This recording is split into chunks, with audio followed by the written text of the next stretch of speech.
spermatozoïde est en fait une cellule dont la fonction est de convoyer les données génétiques du père à l'ovule dans le corps maternel.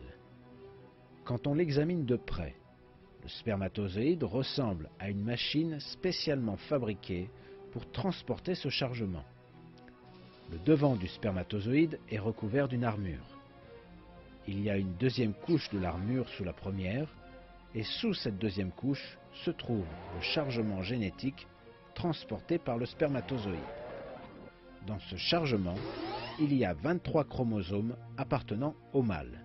Toutes les informations concernant le corps humain, jusque dans les plus petits détails, sont inscrites dans ces chromosomes. Pour qu'un nouvel être humain puisse voir le jour, les 23 chromosomes du spermatozoïde doivent s'unir aux 23 chromosomes contenus dans l'ovule maternel. De cette façon, les premières fondations d'une nouvelle personne de 46 chromosomes sont posées. Le système d'armure, placé à la tête du spermatozoïde, va protéger cette cargaison précieuse de tous les dangers tout au long de ce voyage. Mais la conception du spermatozoïde n'est pas limitée à cela. Il y a un moteur très puissant dans le centre du spermatozoïde. L'extrémité du moteur est connectée à la queue du spermatozoïde. L'énergie produite par le moteur fait tourner la queue tel un propulseur et permet au spermatozoïde de se mouvoir rapidement.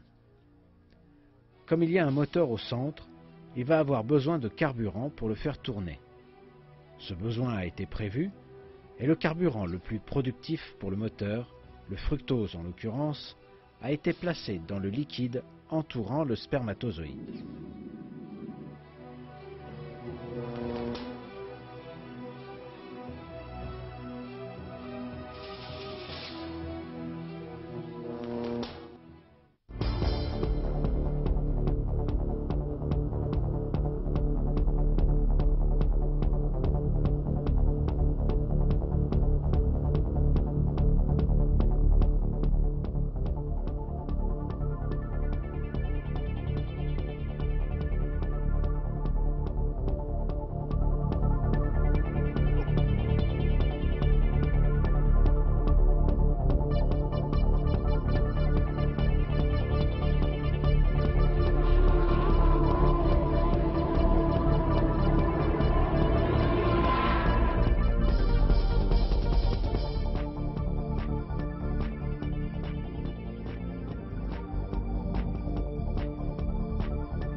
De cette façon, le carburant pour le moteur est fourni tout au long du voyage. Grâce à ce plan merveilleux, les spermatozoïdes se dirigent rapidement vers l'ovule. Quand on considère la longueur du spermatozoïde et la distance à parcourir, on découvre qu'il va aussi rapidement qu'un bateau de course.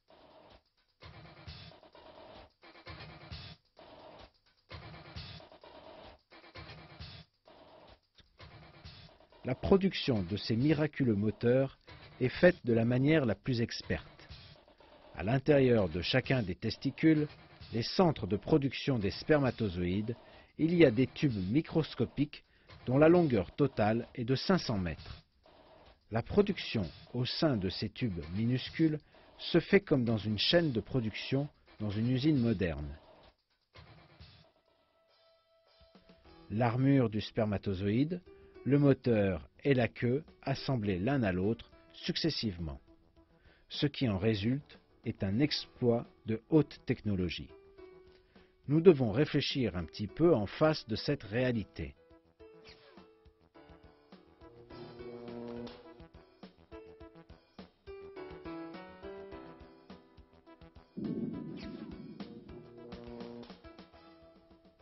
Comment ces cellules inconscientes font-elles pour savoir comment monter les spermatozoïdes dans la forme appropriée en dépit du fait qu'elles ne connaissent rien du corps maternel?